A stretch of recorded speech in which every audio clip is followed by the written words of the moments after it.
Online ka niyan.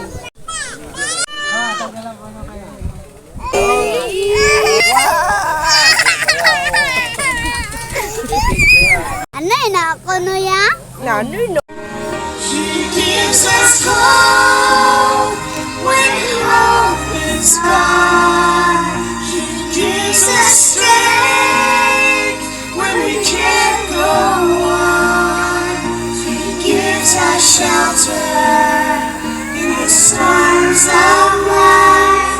When there's no peace on earth, there is peace in Christ. When there's no peace on earth, there is peace in Christ. Ang palamang ko tanong sa atong sining hapon utod. Utod ko sa Ginoo.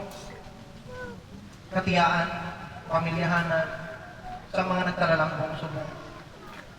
Sana siling na sa pulong sa Ginoo. For it is appointed unto man once to die, and after this the judgment. Sa diin ka balapakat ko. Sa diin balap kita pakat ko. Amo na ang isa kapag panghangkat sa aton sa sining hapon. Physically absent, nadula kita sa sining kalibutan, pero eternally present kita sa tubakan sa Diyos. Ato kita yung sa tilan sa Diyos. 14 verse 2, nagasiling diri, or verse 1, ambang niya, let not your hearts be troubled. Believe in God, believe also in me. In my Father's house are many mansions, or many rooms. If it were not so, would I have told you that I go to prepare a place for you, and if I go and prepare a place for you, I will come again and I will take you to myself, that where I am, there will be also. Amo niya ang promisa sa Diyos, no? Ni Kristo sa iya mga sumunod sa una. Pagbalik sa langit. Ginoo sa Kristo sa sining kalibutan na patay sa para sa aton kasalanan. Kaya nga kaugalingon para sa aton. Kaupo niya ang Diyos subong.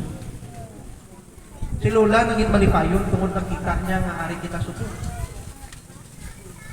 Hindi na natin sa makita. Physically, ara si Lola diri.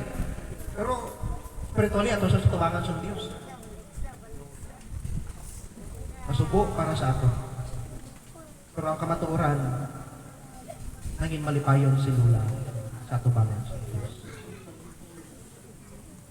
Don't waste the time that He has given. Spend each day with Jesus in your heart. Always praying in the Spirit, always giving glory to His name. Are you ready now to face Jesus? Are you doing now His will? Are you keeping all the commandments that He gave? Are you ready now to face the Lord? Di sana ako nagmahigi. Pero dako-dako akong pasalamat ikuha sa Diyos. Tinanay ko. Grabe naging ay napag-antos. Di sana ako nga nagatulong. Thank you, Lord. Una-una, pasalamatan ko ang Diyos. Malawig nga tinuing. Nga ginatag nga kay nanay ko. 94. Isa may kasakit siya. Pero dira ko nakita nga nagtuo si nanay sa Diyos. Kag nahibalaan ko sa subong. Kara na sa salangit. Kabisan pa nga ka ang sobra niya nga kasakit niya mga apo. Salamat sa una-una sa liwat sa Ginoo. sa iya mga kabataan nga wala makuntat sa suporta kay pagpanangga kay nanay. Subong man sa iya mga apo, alin sa dalagko kasagag may madamo nga salamat sa inyo pagpalangga kay nanay, nakita ko ina.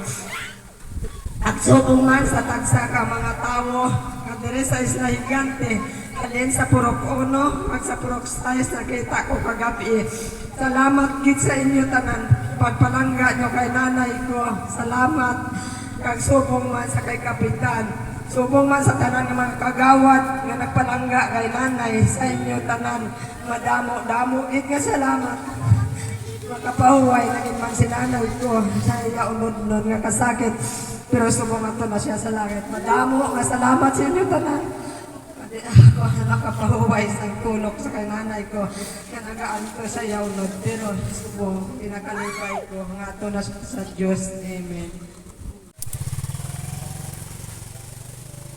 Kami pa, buti-buti.